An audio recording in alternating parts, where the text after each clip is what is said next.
Hi guys, Jay Smith here, welcome to AskGolfNut channel. I think everyone would agree one thing, that back in the day, cheap Chinese knockoffs of the modern day commonplace popular irons were rubbish. Whether it becomes the performance, whether it's the durability, whether it's the look, the typeface, the font, everything was just not quite right. And so now I have a set of P790, yes, TaylorMade P790 knockoffs from TEMU. I was all going down the route of these are bad, don't ever buy fakes, don't ever buy anything else like that. Because of my past in coaching and custom fitting, people were wasting their money. So I decided to buy a set of these, 4 to pitching wedge. I've got them in the black finish. They do come in the silver as well if you want them to. And they do look very much so like a TaylorMade P790. They are basically clones. Now what I'm going to do, I'm going to be hitting some shots into a hole, and I'm also going to be putting these up against a P790 to see if the performance is any different, to see if the forgiveness is any different whatsoever. These are £250 for a set of 7 irons, 4 to pitching wedge. These are basically nearly £1,000 cheaper than a authentic TaylorMade P790 set. So we'll get to see if there are any differences whatsoever. So first of all, technology, haven't got a clue. On their website, don't really say much about the technology at all. It's just, you can see it says P790 in the photos, and that's about it. You can see that it says tungsten in there. And of course, when you go down to the 8 iron, it doesn't say tungsten.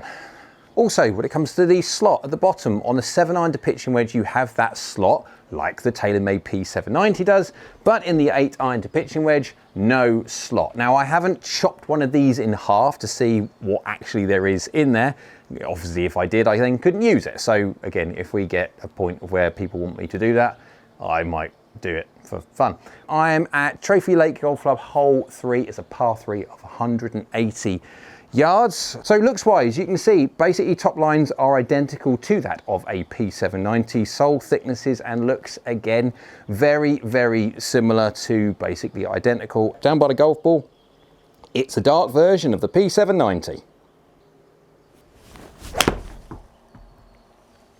Tell you what, I mean, apart from being slightly low, so, God dear me,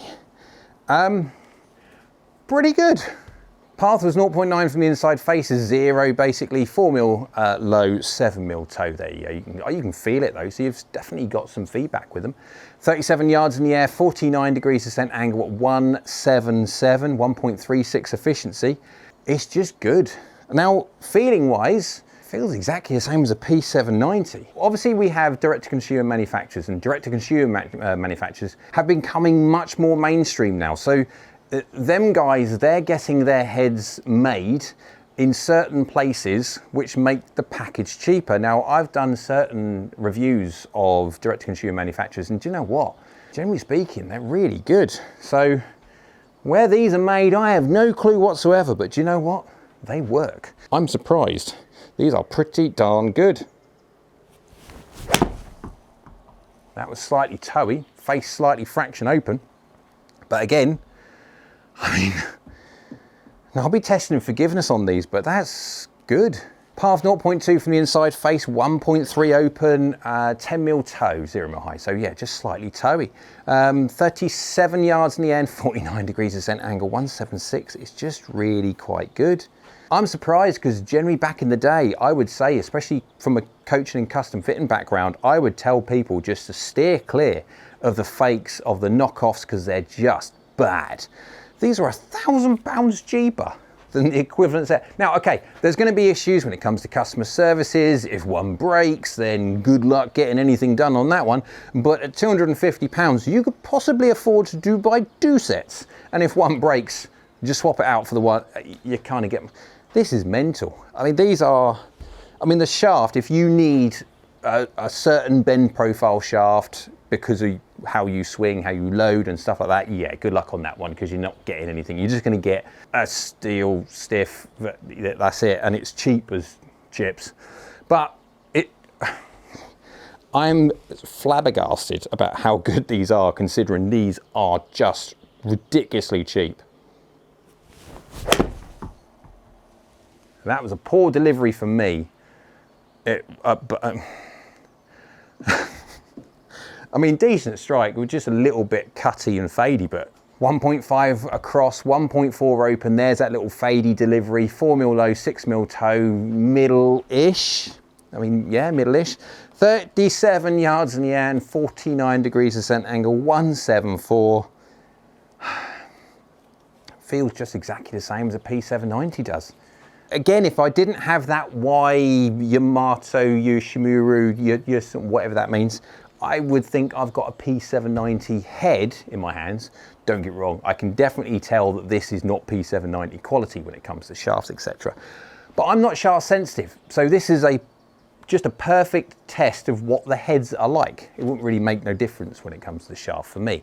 So what I'm going to do, I'm going to be testing these up against P790 from hitting shots out the middle and all weird and wonderful parts of the face, because again, this says it's got tungsten like the P790, so they should or should not work when it comes to forgiveness against the P790. We'll test that. And also because I have got the forward pitching wedge here with all that transition of technology and blah, blah, blah, and the lofts and are they consistent, I will be doing a small gap test, let's say 5, 7 and 9, because you've got the transition of loss, transition of technology, and again, that's nearly all the way through the set. So it'll be interesting to see if there is a consistency issue on something that's 250 quid. Wow, one last one, and then we'll do the test, see how well it works, put it up against the P790 and see how close they are. Again, that's not a plumb on strike. Slightly low on the face, but I think you'd agree. Pretty decent result. Path 1.5 from the inside, 0.7 close, 6mm low, 2mm toe, so it's a pretty decent strike. I can't complain on that one. 178 yards at 37 yards in the air and 49 degrees descent angle. That works really, really well. I am massively surprised at just how well they perform, how well they feel compared to a P790. I wouldn't even know the difference, I'll be honest, I wouldn't. Let's go hit them all around the face, up against the P790 identically as best as a human can to see if there's any massive performance differences when you don't hit the middle. And we'll do a gap test as well to see if there's any consistency issues between these, considering these are 250 pounds. Right guys, before we go and have a look how the Faco TEMU P790's got on against the authentic ones, I think there's some pros and cons quickly we need to go through. One, luckily for me there was no damage to the packaging. The packaging when I received it did look as though they've gone through the rigger a little bit, but it has travelled quite a few thousand miles, I'm thinking. Inside, every single one of the heads were wrapped in one of these things, a cheapo head cover, but works really well.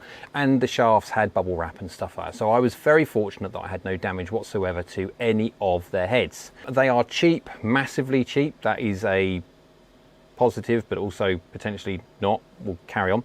They perform really well and the quality for me was very, very good. Remember, I'm a sample set of one. Now I could be lucky that I had the only decent set that whoever this company make, but again, I don't know.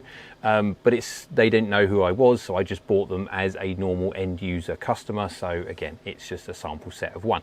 A massive set of cons here now. The components are cheap. They are massively cheap. That steel shaft is the cheapest steel shaft you can ever muster, and of course that grip is the cheapest rubber grip I think I've ever seen. Now they are functional, they work. I'm not shaft sensitive, so you must put that in mind. If you are shaft sensitive, then necessarily that steel shaft may not work for you at all. No fitting opportunities whatsoever. Of course, these are literally buy as you see on the internet. So if you're someone who needs a fitting through whether it comes to lie angle or more importantly shaft, no chance whatsoever. There's no customer services at all. None. So if you receive any problems or anything else like that with your order, good luck. There is no customer services from whoever this company is. You're going to get nothing back from them. Will they arrive? Will they get lost in the post? You don't know. They're coming from China. That's a long, long way away. And of course, how long it took you 2 weeks to get here. So will they ever get here? I don't know. There's obviously the possibility of scams. You've got to keep that in mind. So yes, and how long will they last? Are they durable? Now I've got obviously the black set or the dark color set, and the coating on would obviously wear more than the silver ones. But again, I'm a sample set of one, So how long will they last? Right, let's go see how well they got on when I hit them up against the P790. I've got the raw data from the testing that I did first of all. So on average, you can see the ball data and clubhead data is on the screen there. I've got ball speed 122.3, which is good, launching at nearly 19 degrees, which is also very good. Spin is at 5.4. Again, these are not traditionally lofted irons, but there you go, they're doing quite well. Going 176 yards of carry at 36 yards in the air and descending at 48.1 degrees. Now, I will not use the 4-iron. If I was to use these, I will definitely not use the 4-iron because, again, I'm looking at going to a 4 hybrid because of the peak height descent angles at 4-iron. I prefer the hybrid idea. But again, if you like long irons, there you go. Look at the clubhead data. We've got a 90.3 miles an hour average clubhead speed, efficiencies on average at 1.35, attack angle 3.6 down, and club path and face to path are very 0.0. Loft of 26.4 degrees. Again, remember, these are very similarly lofted to the authentic P790s, but they're a fraction weaker in their loft by about a degree or so. Face impact, 1 mil heel, 0 mil low, so that's obviously in the middle, but you can see standard deviation on there for all to see. So they're working very, very well along the lines that I would expect any iron to work like, any premium iron to work like. This is the gap test. This is the very quick gap test that I did with the 5, 7 and 9. Obviously we want to see if there's proper gapping between these. If they're cheap, they're not made up correctly when it comes to the lofts, there's no QC, quality control. It'd be interesting to see how they work. Now, interesting for me, let's look at the carry numbers. Again, that's the most important thing for me.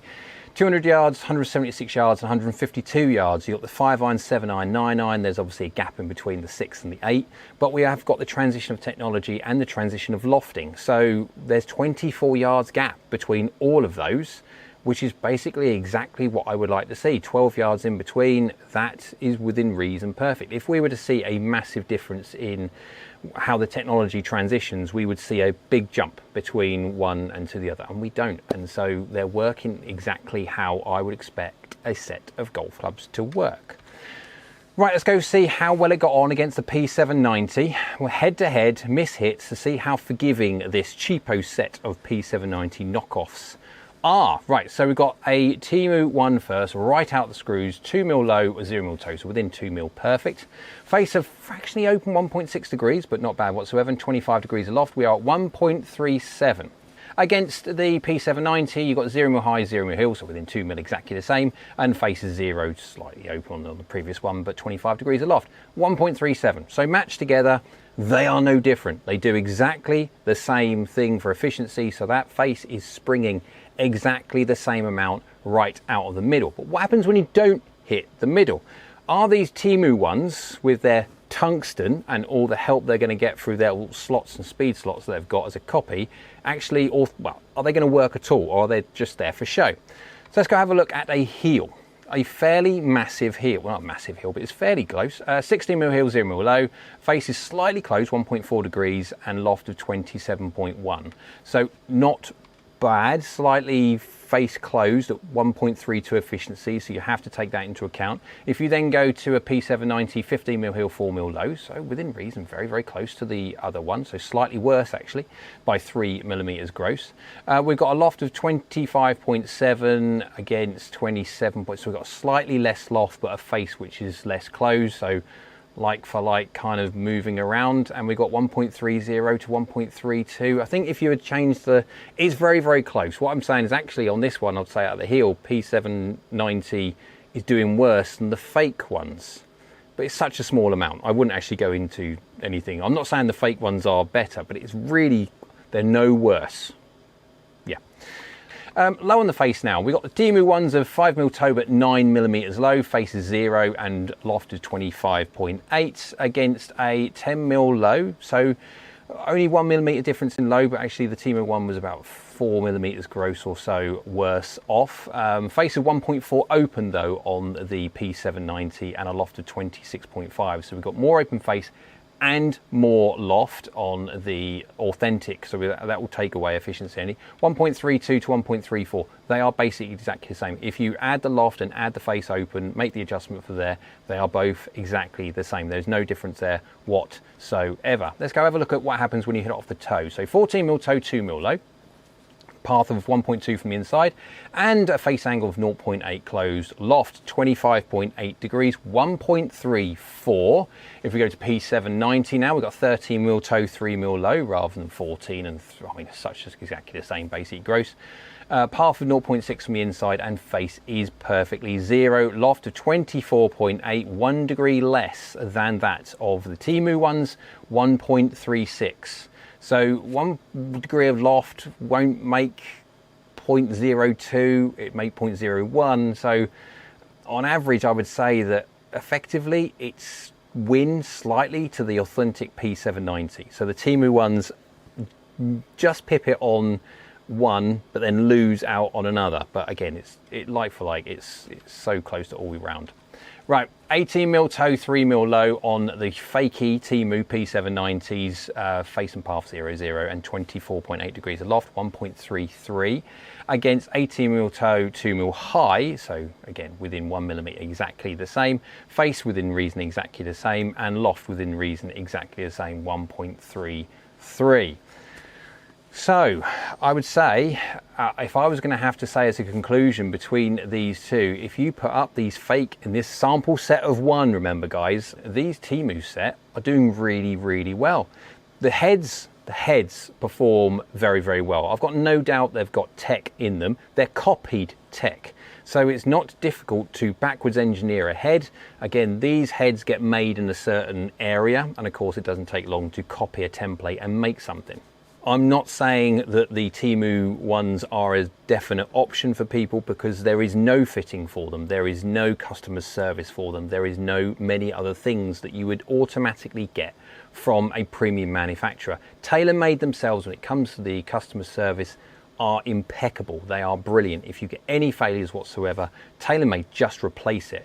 Good luck when it comes to this TEMU set. I haven't got a clue who this manufacturer is, and I wouldn't even know where to reach out to them if I had an issue. My experience, I've been very, very fortunate potentially in getting a set that works really, really well. The quality is really very, very good. The forgiveness is really very, very good, comparable to that of the authentic P790, and the performance exactly the same as an authentic P790. Looks and feels look exactly the same and feel exactly the same as an authentic P790.